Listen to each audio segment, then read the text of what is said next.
At this time, ito naman po yung magluluto tayo ng chicken manok na may peanut butter. At syempre, imemekos-mekos lang natin yan, yung bawang, sibuyas at luya. Baga, pagsasabay-sabayin ko na po. Dito naman sa may kabila, ang gulutuin natin gulay veggies na may konting isda. At syempre, pag nakuha natin yung hinahanap natin na golden brown, ay wow, masyallah. At ox na yan mga bossing. At ilalagay na nga po natin yung chicken manok. At syempre, memekos-mekos lang ulit natin yung chicken manok para maluto pong mabuti. At pagka nasutay na nga po natin, ilalagyan ko lang po ng konting salt tsaka pepper, mga 150 pieces na asin tsaka po 100 pieces na paminta. Ox na yun mga bossing. Pagkatapos natin imekos-mekos mga bossing yung chicken manok, doon naman tayo sa may gulay veggies.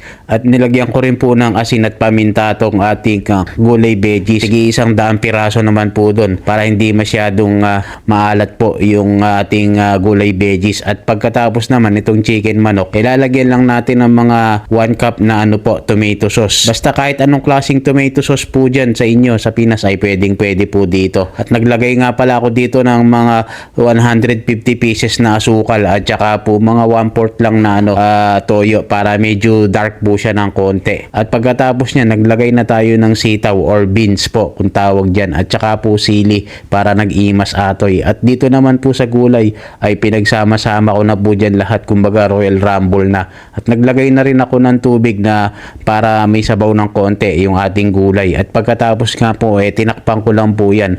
At makalipas lang po ang ilang minuto minekos-mekos ulit natin tong gulay veggies. At ito rin pong chicken manok ay ox na rin po yan. At lalagyan na nga po natin ng pampaimas atoy, yung peanut butter po. Dahil yan po ang magpapakremi sa ating chicken manok na nag-imas atoy. Subukan niyo po ito, nag-imas atoy na paulit-ulit atoy. Parang si atoy ko lang puro atoy edi wow. At syempre pagkatapos niyan mga bossing, nakuha na natin yung lapot niya, ox na to mga bossing.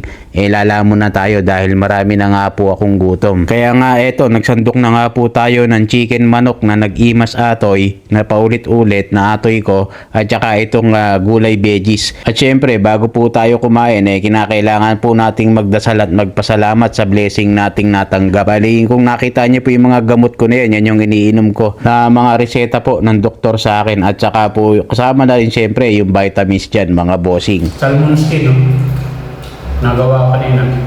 Prito ko. Good taste.